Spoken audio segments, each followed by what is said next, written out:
meu nome é Paula, sou professora do Técnico em Serviços Jurídicos. Essa é a parte 3 da aula de técnicas de cobrança. Na parte 1, nós falamos sobre as relações de consumo da sociedade. Na parte 2, nós falamos sobre a análise do artigo 42 e do artigo 71 do Código de Cobrança do Consumidor, ou do Código de Defesa do Consumidor.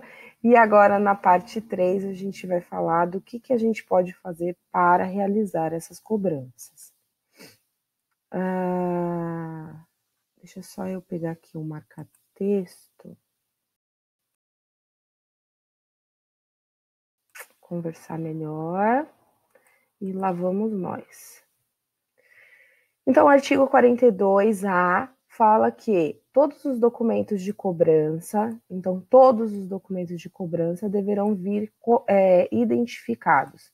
Devem constar o nome, o endereço e CPF, caso seja a pessoa física, ou CNPJ, caso seja a pessoa jurídica que esteja realizando essa cobrança.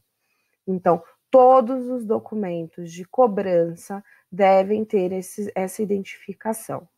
Então, sempre que você for realizar uma cobrança, seja por e-mail, WhatsApp ou telefone, você também deve se identificar para que a cobrança tenha o valor legal, tá? Aqui eu trouxe a indicação de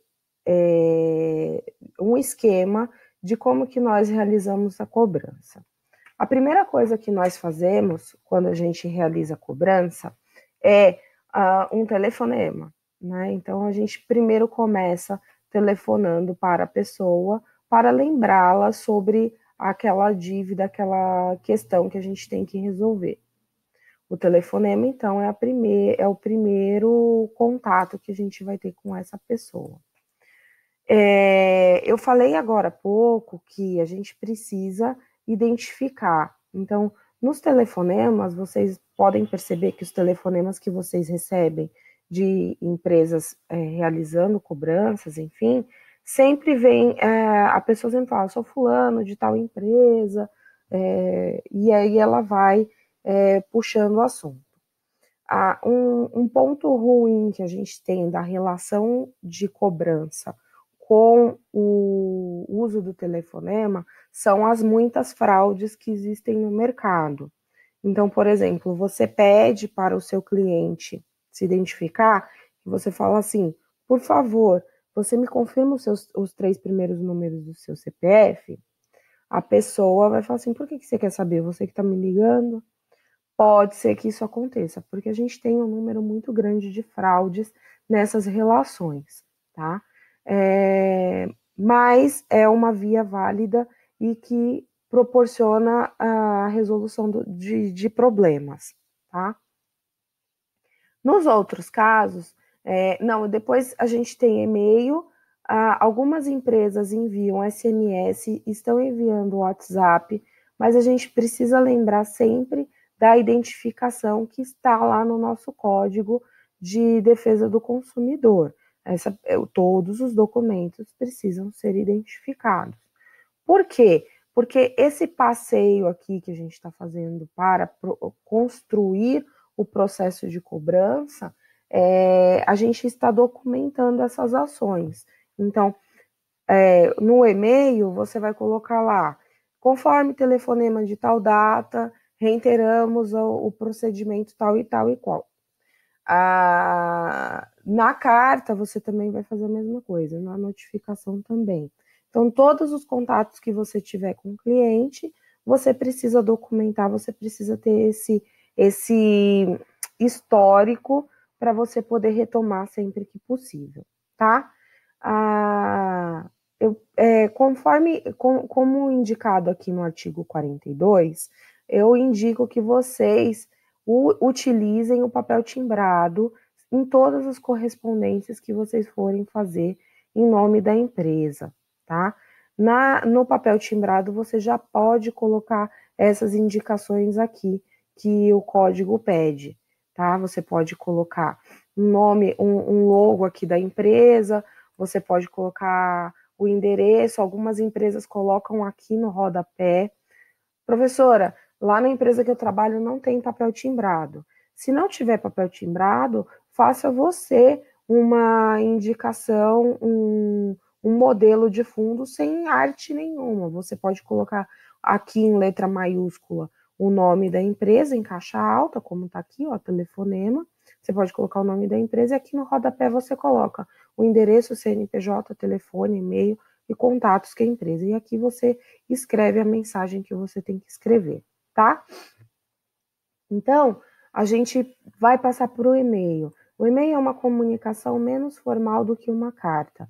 Mesmo assim, ele já é mais formal do que um telefonema. Então, veja que a gente está subindo de graus de formalidade na comunicação com esses clientes.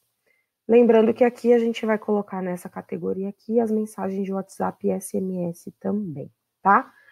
E que você precisa se identificar conforme a gente já viu aqui no artigo 42.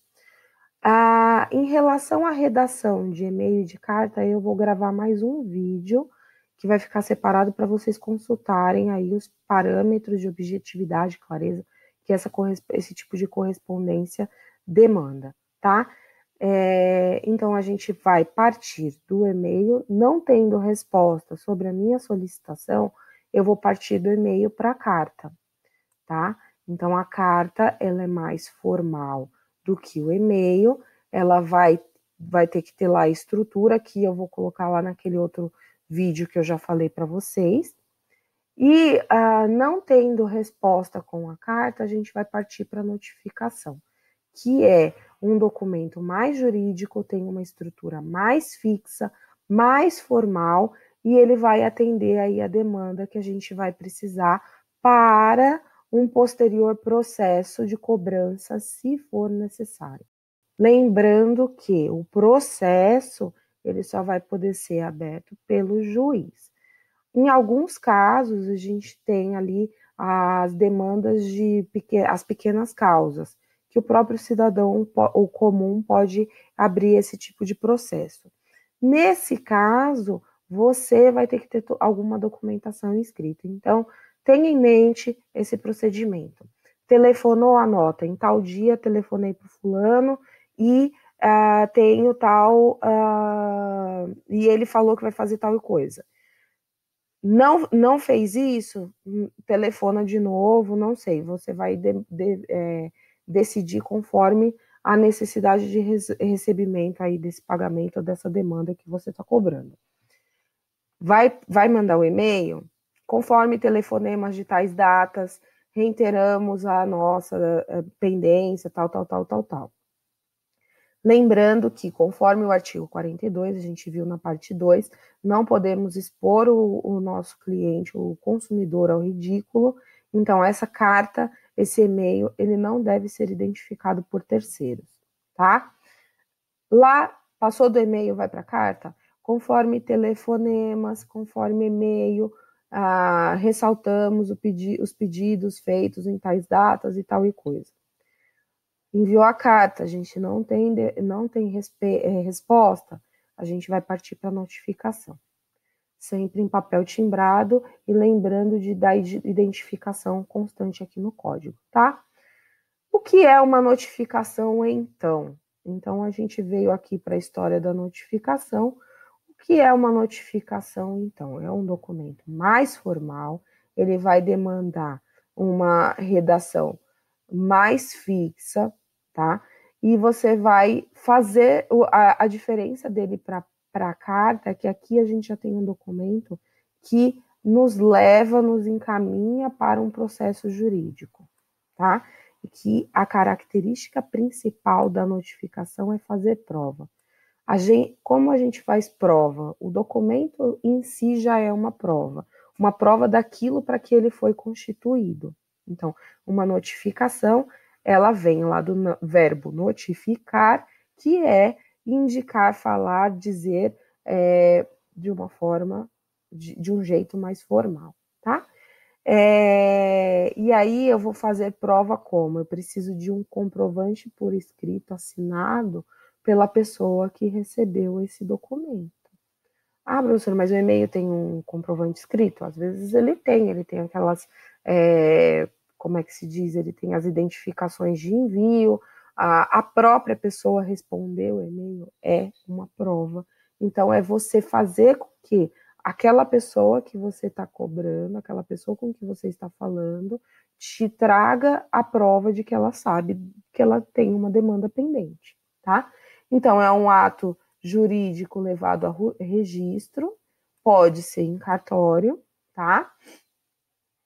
Que ele vai fazer uma constatação, vai trazer a constatação de que o notificado recebeu esse documento, que é a questão da prova que eu acabei de falar.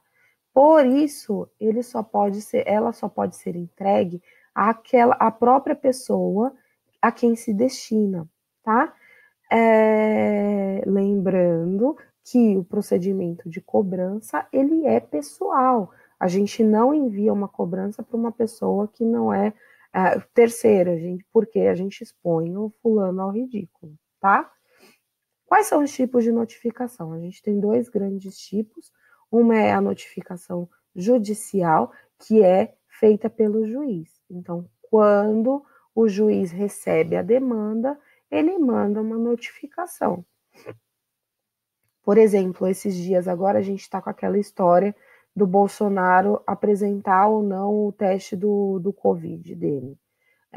O Bolsonaro tem uma prerrogativa legal, como presidente da República, de não apresentar documentos pessoais. Ele só vai ter que apresentar um documento pessoal se vier uma demanda judicial. Porque um cidadão comum não vai fazer com que ele apresente esse documento porque ele é resguardado por lei, tá? Uma notificação extrajudicial é aquela que pode ser feita por qualquer pessoa que não o juiz.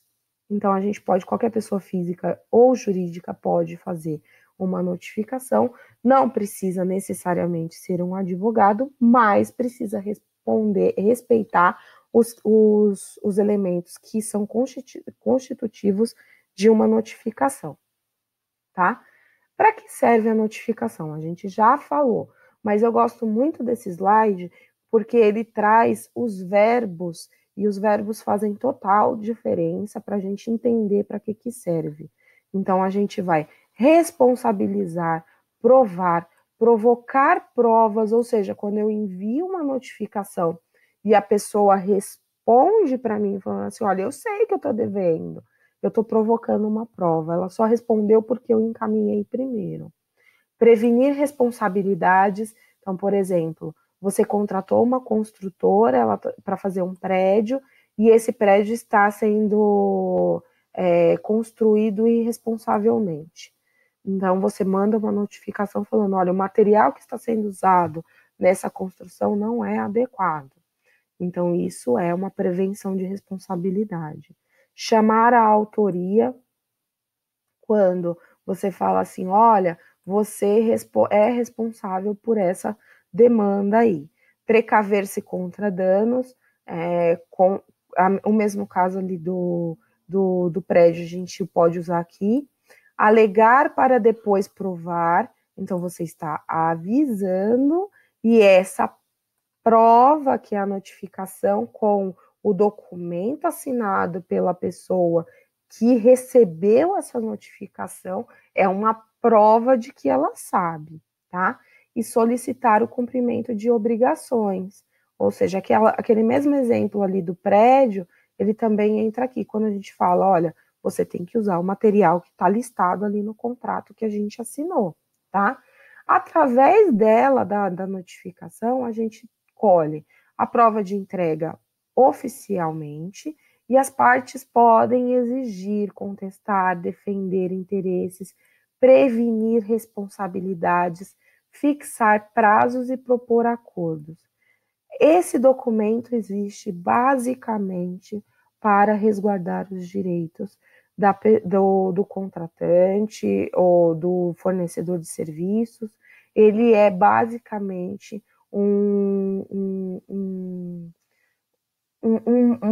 uma base, né, uma necessidade para a gente começar um processo jurídico, tá? Os casos mais comuns de envio de notificação.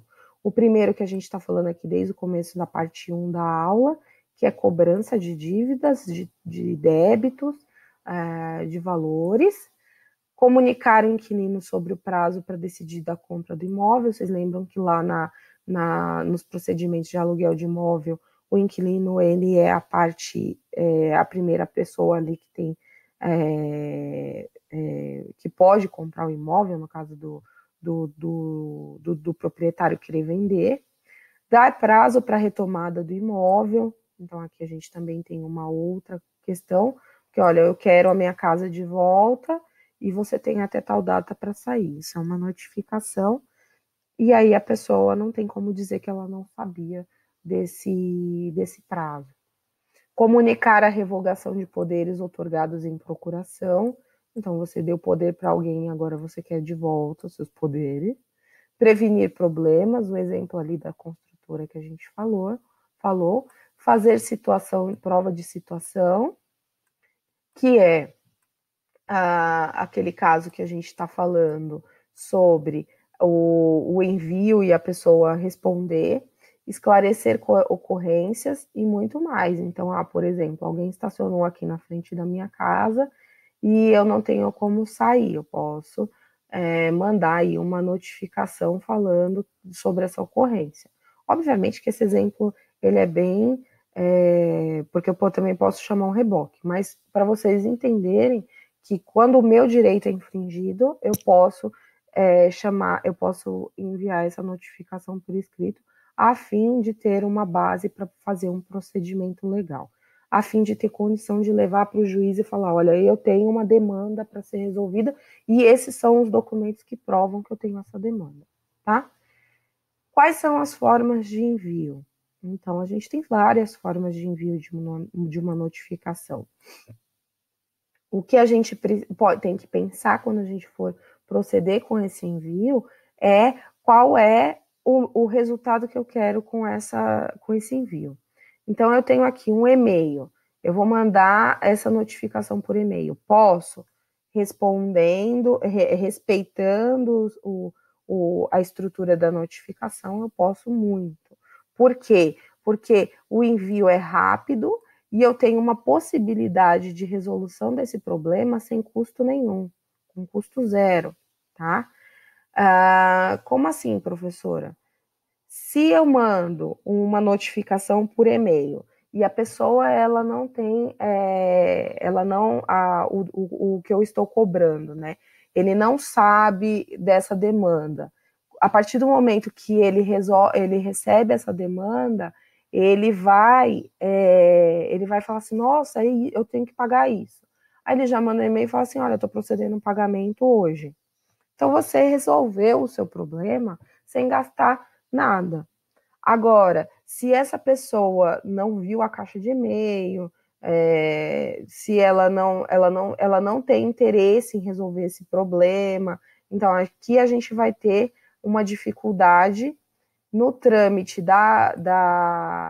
do envio da notificação, porque a notificação ela serve justamente para fazer prova. Então, eu preciso que a pessoa que está sendo comunicada, ela fale recebi.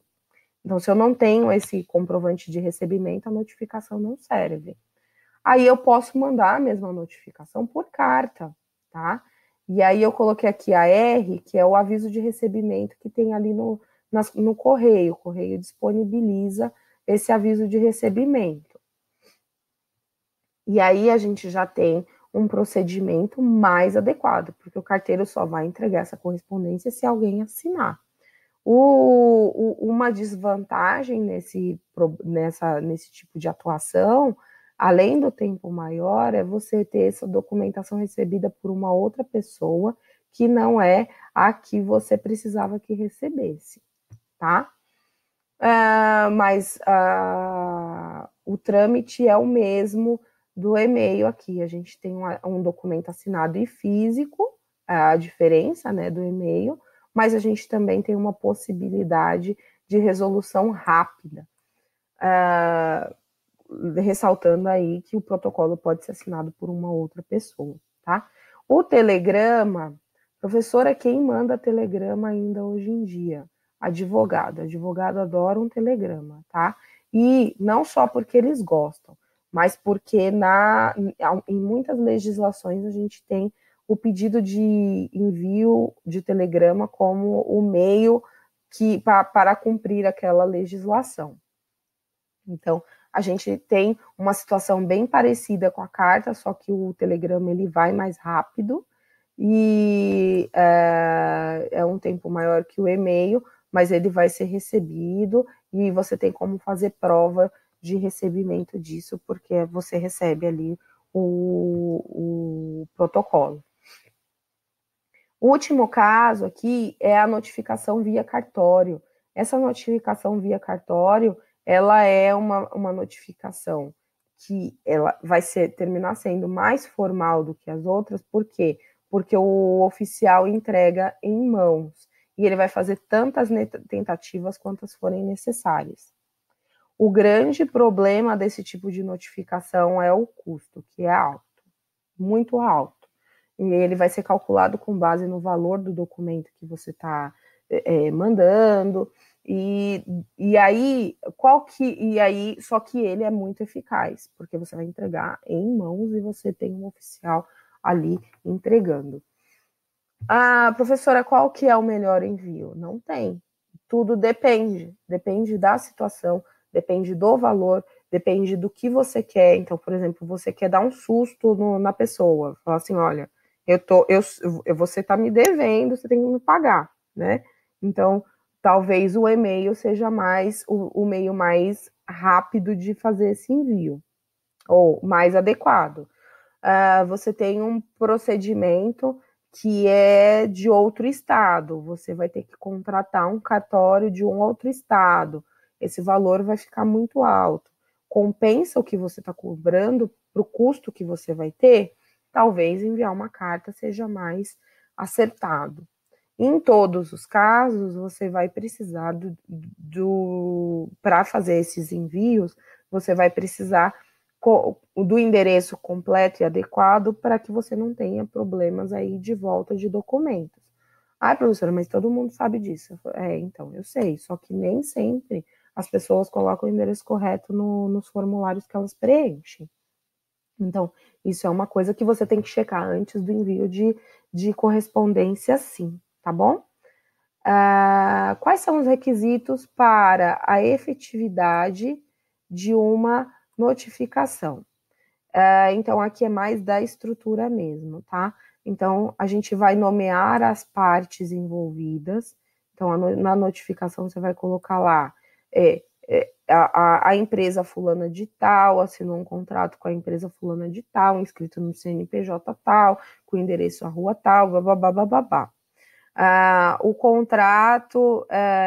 contrato tinha tais circunstâncias, né?